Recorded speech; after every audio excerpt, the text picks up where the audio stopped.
নিৰ্বাচন ইতিমধ্যে মাজত মাত্ৰ এমাহ বাকী আছে আৰু ইতিমধ্যে আমাৰ যেহেতু ইউপিপিএল দল এটা শক্তিশালী দল সম্পূৰ্ণৰূপে প্ৰস্তুত হৈছে মাত্ৰ আমাৰ নিৰ্বাচন দিনটোহে আমাক লাগে সম্পূৰ্ণভাৱে আমি প্ৰস্তুত কৰা হৈছে দলৰ কথাটো সকলোৱে জানে বিৰোধী দল হ'লেতো বিৰোধী কথা ক'বই ওচৰত তেওঁলোকে আমাৰ বিটিআৰ অঞ্চলৰ কাৰণে কি কৰিছে যিবোৰ বেয়া কাম কৰিছে সেইবোৰ আমি এতিয়া কৰা নাই স্যাৰ এই বিটিআৰ লগত মিত্ৰতা কৰিব যে আপোনাক ওয়েলকাম কৰিব হয় আমি ওয়েলকাম কৰিম আমি সদায় প্ৰস্তুত ওয়েলকামৰ কাৰণে হয় নমস্কাৰ মোৰ নাম সোণেশ্বৰ কলিতা স্বাগতম জনাইছো আপোনাক নিউজ 24 বিশেষ অনুষ্ঠান অন দা স্পটৰ মাজলৈ আজি মোৰ সৈতে উপস্থিত আছে তামুলপুৰ জিলা ইউপিপিএলৰ মহিলাৰ মঞ্চৰ উপ সভানেত্ৰী বাইদেউ পত্ৰিকা ডেকা বড়বাইদেউ বাইদেউ আপোনাক স্বাগতম জনাইছো সমাগত যেহেতু বিটিসি নিৰ্বাচনত ইউপিপিএল দলে কিদৰে সাজু হৈছে এতিয়া প্ৰথমতে মই আপোনালোকক শুভেচ্ছা স্বাগতম জনাইছো আমাৰ নিৰ্বাচন ইতিমধ্যে মাজত মাত্ৰ এমাহ বাকী আছে আৰু ইতিমধ্যে আমাৰ যেহেতু ইউপিপিএল দল এটা শক্তিশালী দল সম্পূৰ্ণৰূপে প্ৰস্তুত হৈছে মাত্ৰ আমাৰ নিৰ্বাচন দিনটোহে আমাক লাগে সম্পূৰ্ণভাৱে আমি প্ৰস্তুত কৰা হৈছে এতিয়া আমাৰ যেহেতু আমাৰ 40টা সমষ্টি 40টা সমষ্টিৰ ভিতৰত আমাৰ 32000 বুথ কমিটি আছে ইতিমধ্যে কোনো এটা সমষ্টিতে আমাৰ বুথ কমিটি বনাবলৈ বাকি থকা নাই সম্পূৰ্ণভাৱে বুথ কমিটিবোৰ আমাৰ সম্পূৰ্ণ গঠন কৰা হৈ গৈছে আৰু সেইমতে এতিয়া আমি সম্পূৰ্ণভাৱে প্ৰস্তুত হৈ উঠিছো যেহেতু ইউপিপিএল দলে পৰিৱৰ্তনৰ শ্লোগান লৈ ফলাই চৰকাৰ গঠন কৰিছিলে বৰ্তমান ক্ষেত্ৰত কি দিশত তেওঁলোকে পৰিৱৰ্তন কৰিব পাৰিছে বুলি ভাবে আপুনি এতিয়া চাওক বিটিআৰ অঞ্চলৰ 35 লক্ষ জনতাই এটা কথা সম্পূৰ্ণভাৱে গম পাইছে যে ইউপিপিএল দলৰ যিটো চৰকাৰ আমি গঠন কৰিলো প্ৰথমতে আমি পৰিৱৰ্তনৰ শ্লোগানেৰে আমি চৰকাৰ গঠন কৰিলো তাৰ পিছতে আমি বিটিআৰত শান্তি স্থাপন কৰিলো আৰু শান্তি স্থাপনৰ লগে লগে বিটিআৰ অঞ্চলত বৃহৎ পৰিৱৰ্তন হৈছে এতিয়া আমাৰ শান্তি অহাৰ লগে লগে য'ত শান্তি থাকে তত উন্নয়ন হয় আৰু উন্নয়নৰ দিশত যিমানখিনি আগবাঢ়ি গৈছে বিশেষভাৱে আমি যদি চাব যাওঁ আমাৰ যিখিনি শিক্ষাৰ ক্ষেত্ৰত শান্তি অহাৰ লগে লগে আমাৰ ল'ৰা ছোৱালীসকল ভাল এটা শিক্ষা লোৱাৰ সুবিধা পাইছে য'ত বিটিআৰ অঞ্চলত গোটেই অসমৰ ভিতৰতে বা ভাৰতবৰ্ষৰ ভিতৰতে যেতিয়া মেট্ৰিকৰ ৰিজাল্ট বা হাই ছেকেণ্ডাৰী ৰিজাল্ট হয় তেতিয়া সকলোতকৈ পিছত আছিলে কিন্তু বিটিআৰ চৰকাৰ হোৱাৰ পিছৰে পৰাই যোৱা 3 বছৰৰ ভিতৰত আমাৰ বিটিআৰ অঞ্চলে মানে প্ৰথম স্থান লাভ কৰিবলৈ সক্ষম হৈছে এইটো আমাৰ কাৰণে এটা বৃহৎ পৰিৱৰ্তন হয় যেহেতু বিৰোধী দলবিলাকৰ নাম নকওঁ তেওঁলোকে কৈছে যে প্ৰমোদ বড়োৱে চৰকাৰৰ অহাৰ আগতে বিভিন্ন শ্লোগান দিছিলে পৰিৱৰ্তন কৰিম বুলি কৈছিলে মানে বিটিআৰখন সুইজাৰলেণ্ড বনাম বুলি কৈছিলে এই ক্ষেত্ৰত তেওঁলোকে বৰ্তমানো সমালোচনা কৰি থাকে বিৰোধীবিলাকে এই ক্ষেত্ৰত আপুনি কি ক'ব প্ৰমোদ বড়োৱে সুইজাৰলেণ্ড বনাব পৰা নাই নেকি এতিয়ালৈকে এতিয়া চাওক বিৰোধী দলৰ কথাটো সকলোৱে জানে বিৰোধী দল হ'লেতো বিৰোধী কথা ক'বই এতিয়া বিৰোধী দল বুলি ক'লেই যদি আমি ক'ব বিচাৰো যদি মই স্পষ্টভাৱে ক'ব বিচাৰো যে আমাৰ বিৰোধী দল মানে বিটিআৰত আমাৰ বিপিএফ দল বিৰোধী দল হিচাপে আমি ক'ব বিচাৰো এতিয়া 17 বছৰত তেওঁলোকে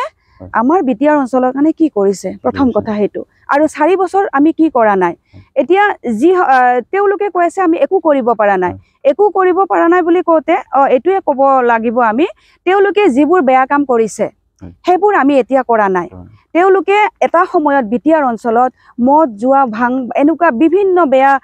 কামবিলাক আমাৰ মাজত গঢ়ি তুলিছিলে এতিয়া মদ জুৱাৰ মেলা পাতিছিলে কিন্তু সেই মদ জুৱা মেলা পাতাৰ ঠাইত এতিয়া আমি কি কৰিছো নলেজ ফেষ্টিভেল পাতিছো আমি খেল ধেমালি পাতিছো ল'ৰা ছোৱালীক ধুনীয়াকৈ আগবাঢ়ি যোৱাৰ কাৰণে আমি এখন ঠাই দিছো আৰু সেইবোৰ কাম তেওঁলোকে সন্তুষ্ট হোৱা নাই তেওঁলোকে যিবিলাক কাম কৰিছে সেইবোৰ কাম কৰিব আমি সুবিধা দিয়া নাই কাৰণে তেওঁলোকে আমি একো কৰিব পৰা নাই বুলি কৈছে যেহেতু আপুনি ক'লে বিৰোধী দলবোৰে বিপিএফক বৰ্তমান সময়ত ৰাইজৰ দল আৰু কংগ্ৰেছেও প্ৰাৰ্থী দিম বুলি তেওঁলোকে বিটিআৰত চিন্তা চৰ্চা কৰি আছে এই ক্ষেত্ৰত তেওঁলোকক আপোনালোকে কি ক'ব তেওঁলোকক বিটিআৰত তেওঁলোকৰ মানে চৰকাৰ গঠন কৰিব পাৰিব বুলি ভাবেনে তেওঁলোকে নোৱাৰিব বুলি এই ক্ষেত্ৰত তেওঁলোকক কি ক'ব যেহেতু তেওঁলোকে ইয়াতে প্ৰাৰ্থী দিম বুলি ভাবি আছে, যোজা চলাই আছে? নহয়, চাওক, এতিয়া যিহেতু আমি গণতন্ত্ৰ দেশৰ নাগৰিক হয়, ইয়াত বিটিআৰ বা অসম বা ভাৰতবৰ্ষ বুলি কথা নাই, সকলোৱে নিৰ্বাচন খেলিব পাৰিব, তেওঁলোকে প্ৰতিদ্বন্দ্বিতা কৰিব পাৰিব। কিন্তু আমি স্পষ্টকৈ ক'ব পাৰোঁ, ইয়াত অন্য ৰাইজৰ দল হওক, কংগ্ৰেছ দল হওক, তেওঁলোকে নিৰ্বাচন খেলিবহে পাৰিব, কিন্তু ইয়াত চৰকাৰ গঠন কৰিব নোৱাৰিব। এইটো সম্পূৰ্ণ সঁচা কথা। তেওঁলোকে ইয়াত চৰকাৰ গঠন কৰিম বুলি ভাবি তেওঁলোকে নিৰ্বাচন খেলিলে একো লাভ নহ'ব। যিহেতু আপুনি এগৰাকী মহিলা হিচাপে মহিলা সবলীকৰণৰ বিভিন্ন দিশত আপুনি কাম কৰি আছে সামাজিক ক্ষেত্ৰত, এই ক্ষেত্ৰত আপুনি কি ধৰণে সফল হৈছে বা কি ধৰণে সফল হ'ব বুলি আপুনি ভাবিছে? এতিয়া আমি ইতিমধ্যে আমি এমাহ আগৰ পৰাই আমি বিভিন্ন ঠাইত, মই যিহেতু তামোলপুৰ ডিষ্ট্ৰিক্টৰ ভাইচ প্ৰেচিডেণ্ট হয়, মই 5টা সমষ্টিত ইতিমধ্যে মহিলাসকলৰ লগত বিভিন্ন ধৰণে লাগি আছোঁ বা তেওঁলোকৰ মাজত গৈছোঁ আৰু বহুত আমি সজাগতা সভা পাতি আছোঁ। এতিয়া সজাগতা সভাবোৰত আমি এইটোকে ক'ব বিচাৰি আছোঁ যে আমি ৰাজনৈতিকভাৱে সজাগ হ'ব লাগিব। যিটো দলে আমাক ভাল এটা পদক্ষেপ দিব পাৰিব, যিটো দলে এখন ভাল চৰকাৰ বনাব পাৰিব, সেই চৰকাৰক আমি মহিলাসকলে সমৰ্থন কৰিব লাগিব। আৰু সেইমতে আমি মহিলাসকলক বিভিন্ন ধৰণৰ আমি কথাবিলাক বুজাব, মানে ৰাইজৰ মাজত সোমাই গৈছোঁ, তেওঁলোকৰ মাজত সোমাই গৈছোঁ আৰু ইতিমধ্যে আমি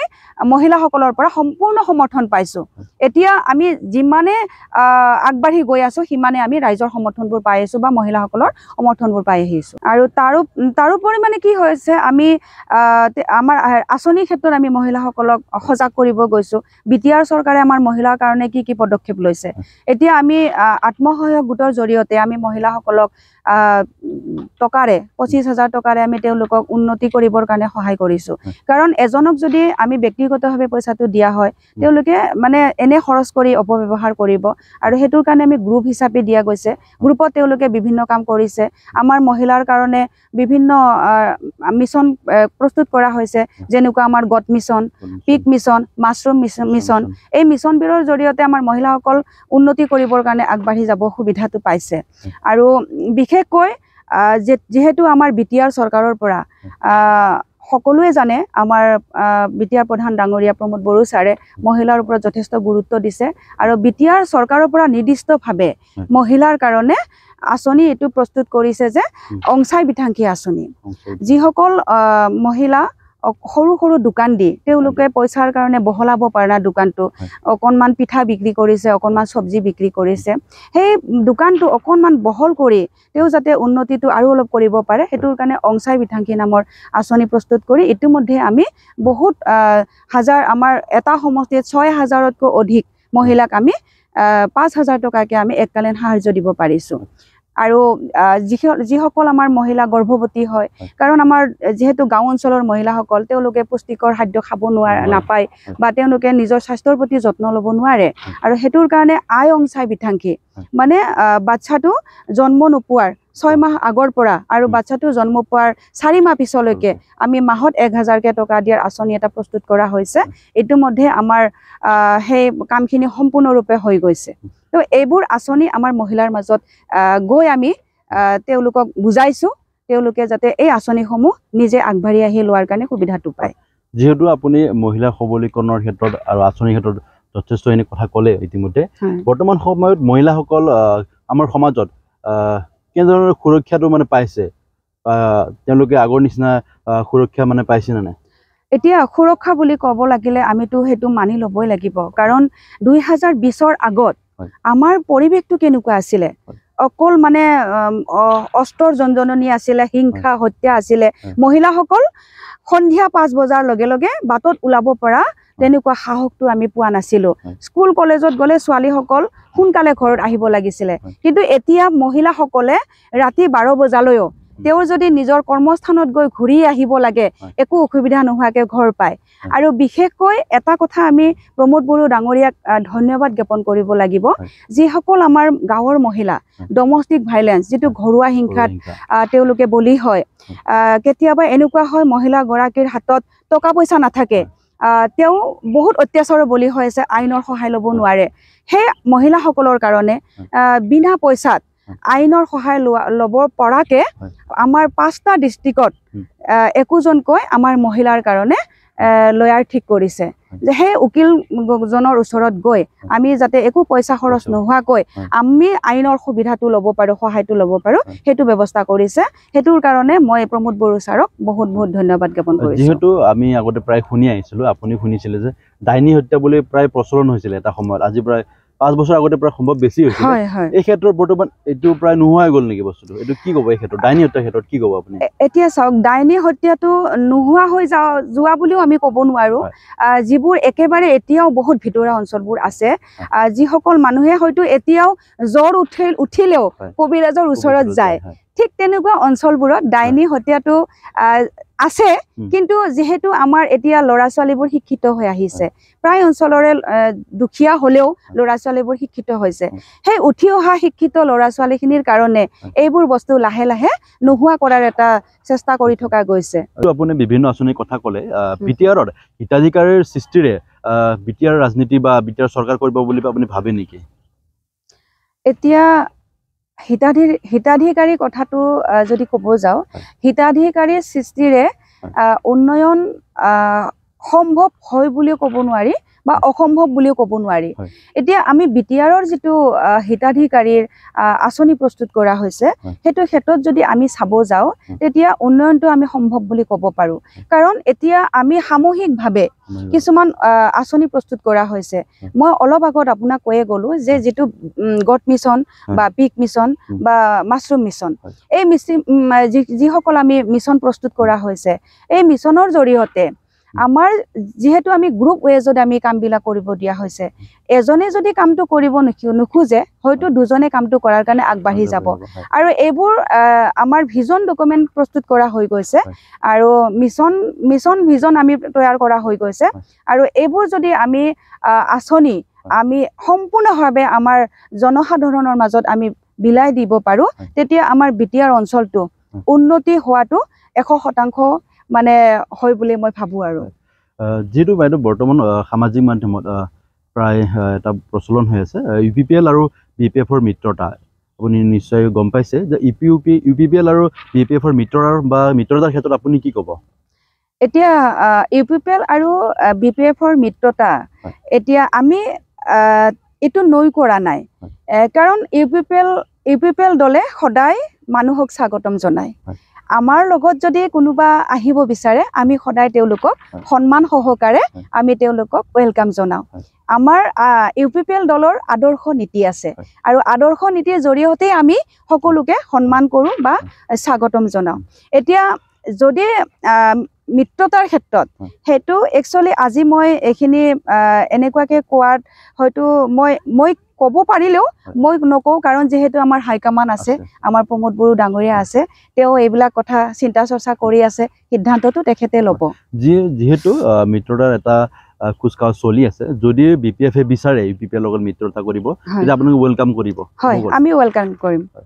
আমি সদায় প্ৰস্তুত ৱেলকামৰ কাৰণে। যিহেতু বাইদেউ ৰাজনীতিৰ ক্ষেত্ৰত আপুনি যথেষ্টখিনি কথা ক'লে, এইবাৰ আমি আপোনাৰ সৈতে ব্যক্তিগত জীৱনৰ কথা পাতিম। বৰ্তমান আপুনি ৰাজনীতিৰ বাহিৰে এনে কি কৰি আছে? বৰ্তমান ৰাজনীতিৰ বাহিৰে মই তেনেকুৱা একো, মোৰতো চাকৰি তাকৰি তেনেকুৱা একো নাই, মই ঘৰৰ গৃহিণী হয়। কিন্তু তাৰ আগতেও মই সামাজিকভাৱে বহুত মানুহৰ লগত, সমাজৰ কামৰ লগত জড়িত হৈ আছিলোঁ। মোৰ নিজৰ NGO আছে, আৰু প্ৰথমতে মই সাধাৰণ গৃহিণী হিচাপে মই সৰু এটা বিজনেছ আৰম্ভ কৰিছিলোঁ, যিটো কাপোৰ চিলাইৰ জৰিয়তে মই কিছু হ'লেও ঘৰখন চলাই নিয়াত অলপ সহায় হৈছিলে। এতিয়া যিহেতু দল এটাত সোমাইছোঁ, এটা গধুৰ দায়িত্ব দিছে, আৰু সেই দায়িত্বটো পালন কৰাটো মোৰ কৰ্তব্য হয়। এতিয়া ৰাজনৈতিকভাৱে মই খুব দলটোক ভাল পাওঁ, মোৰ তেজে UPPL হৈ গৈছে, যিহেতু UPPLক খুব কষ্ট কৰি দলটো যাতে ভাল হয় লাগি আছোঁ। আৰু এতিয়া তেনেকুৱা ব্যক্তিগতভাৱে আৰু তেনেকুৱা মোৰ বিশেষ একো পেচা নাই। যিহেতু বাইদেউ আপুনি এগৰাকী গৃহিণী, আপুনি বহুত দায়িত্ব আছে, আপোনাৰ পৰিয়াল চলাব লাগিব, ঘৰ চলাব লাগে, এই ক্ষেত্ৰত আপুনি কি ধৰণে আগবাঢ়ি আহিছে ৰাজনীতিৰ ক্ষেত্ৰত? এতিয়া ৰাজনীতি বুলি ক'লে আপোনালোকে জানে কিমান কষ্ট হয়, আমাৰ কোনো টাইম নাথাকে, তেনেকুৱা আমি কোনো টাইমত ঘৰ সোমাব পাৰোঁ বা ওলাব পাৰোঁ তেনেকুৱা নহয়। কিন্তু মোৰ ক্ষেত্ৰত মই যথেষ্ট কষ্ট কৰি ৰাজনীতিত কাম কৰি আছোঁ কাৰণ সম্পূৰ্ণভাৱে মই ল'ৰা ছোৱালী মোৰ এখন ঘৰ আছে ঘৰৰ গোটেইবোৰ কাম কৰি আৰু বিশেষভাৱে মই এইটো মঞ্চৰ পৰাই মই মোৰ স্বামীক ধন্যবাদ দিব লাগিব তেখেতে মই যি কামেই নকৰোঁ তেখেতে মোৰ লগত সম্পূৰ্ণভাৱে সহযোগিতা কৰে সম্পূৰ্ণ ছাপোৰ্ট দিয়ে আৰু তেখেতৰ যিটো ছাপোৰ্ট পাইছোঁ আৰু তেখেতৰ ছাপোৰ্টৰ কাৰণে আজি হয়তো মই ইমানখিনি আগবাঢ়িব পাৰিছোঁ ওলাই অহাৰ এটা সুবিধা পাইছোঁ যিহেতু প্ৰায় বিভিন্ন মহিলা আছে তেওঁলোকে সামাজিক কাম কিছুমান কৰিব বিচাৰে তেওঁলোকে ওলাই আহিব নোৱাৰে কিছুমান সমাজৰ বাধা কিছুমান ঘৰুৱা বাধা এই ক্ষেত্ৰত তেওঁলোকক আপুনি কি ধৰণে মানে অনুপ্ৰেৰণা জগাব এতিয়া মই মহিলাসকলক এটাই অনুপ্ৰেৰণা বা উৎসাহ দিব বিচাৰিম যে প্ৰত্যেকগৰাকী মহিলাৰ প্ৰত্যেকগৰাকী নাৰীৰ অন্তৰত এটা নহয় এটা প্ৰতিভা থাকে মোৰ মতে মহিলাসকলে নিজৰ প্ৰতিভাটো দেখুৱাবৰ কাৰণে ৰাজনৈতিকভাৱেই হওক কিছুমানে গান গাই ভাল পায় কিছুমানে অভিনয় কৰি ভাল পায় নিজৰ ঘৰখন ধুনীয়াকৈ চম্ভালি তেওঁৰ যিটো প্ৰতিভা সেই প্ৰতিভাটো ওলাই অহাত নিজে কিন্তু অৱহেলা কৰিব নালাগে যদি নিজৰ মনত যদি উৎসাহ থাকে সাহস থাকে তেতিয়া নিজৰ প্ৰতিভাটো প্ৰকাশ কৰাত কিন্তু কোনোৱে বাধা দি ৰাখিব নোৱাৰে কিন্তু নিজৰ ঘৰখন যাতে ইয়াত বেয়া প্ৰভাৱ নপৰে সেইটো লক্ষ্য ৰাখি কামটো কৰিবৰ কাৰণে ওলাই যাব লাগে বাইদেউ পুনৰ ৰাজনীতিৰ মাজলৈ ঘূৰি আহিছোঁ যিহেতু বিজেপিয়ে মহিলা হিতাধিকাৰী সৃষ্টি কৰি তেওঁলোকে ভোট বেংকৰ সৃষ্টি কৰিছে ভোট বেংক সৃষ্টি কৰিছে এই ক্ষেত্ৰত UPPL দলে কি কৰিব আপুনি এগৰাকী মহিলা হিচাপে কি ক'ব এইটো ক্ষেত্ৰত আচলতে আপুনি সঁচাকৈ এটা গুৰুত্বপূৰ্ণ প্ৰশ্ন কৰিছে মোক বিজেপি দলে গোটেই অসমত হিতাধিকাৰী মানে আঁচনি প্ৰস্তুত কৰিয়ে মহিলাসকলক টাৰ্গেট কৰি তেওঁলোকে আঁচনি প্ৰস্তুত কৰিছে আৰু সেই অনুযায়ী মহিলাসকল এতিয়া বিজেপি কেন্দ্ৰিক হৈছে কিন্তু আমাৰ বিটিআৰ অঞ্চলৰ কথাটো এতিয়া সম্পূৰ্ণ বেলেগ হৈছে আমি UPPL দল হিচাপে মই অলপ আগতে কৈ গ'লোঁ আপোনাক যে আমি যিটো আমাৰ হিতাধিকাৰীৰ ওপৰত যিটো আঁচনি প্ৰস্তুত কৰা হৈছে সেইটোৰে উন্নয়ন হোৱাটো সম্ভৱ বুলি মই ক'লোঁ গতিকে মই এটা কথাকে মই মহিলাসকলক আহ্বান জনাইছোঁ সজাগতা সভা পাতি যে নিজৰ ভোটটো যেহেতু তেওঁলোকে আপুনি ক'লে যে তেওঁলোকে ভোট বেংকৰ এটা সৃষ্টি কৰিছে নিজৰ ভোটটো দিয়াৰ পিছত নিজক কাৰণে ভোটটো দিব দিয়া নাই তেওঁলোকৰ ভোটটো ল'ৰা ছোৱালী আৰু সমাজখনৰ কাৰণে দিয়াৰ কথাটো মই আহ্বান ৰাখিছোঁ যাতে তেওঁৰ ভোটটো সমাজখনত কাম দিয়ে নিজৰ ভৱিষ্যত ল'ৰা ছোৱালীক কাম দিয়ে সেইটোৰ কাৰণে মই তেওঁলোকক আহ্বান ৰাখিছোঁ আৰু যিখিনি আঁচনিৰ কথা কোৱা হৈছে সেই আঁচনিটো আমাৰ ভোট বেংক হিচাপে লোৱা হোৱা নাই আমি বিটিআৰত ৩৫ লক্ষ মানুহৰ আৰু ২৬টা জনগোষ্ঠীৰ কাৰণে আমি UPPL দলে চৰকাৰ কৰিছোঁ আৰু আঁচনি প্ৰস্তুত কৰিছোঁ বাইদেউ ধন্যবাদ জনাইছোঁ আপোনাক আপুনি আপোনাৰ বহুমূলীয়া সময়কণ দিয়াৰ বাবে আৰু যিসকলে নিউজ 24 আপডেট চাই আছে অন দ্য স্পট সকলোকে ধন্যবাদ জনাইছোঁ আজিৰ অনুষ্ঠান ইমানতে সামৰিছোঁ নমস্কাৰ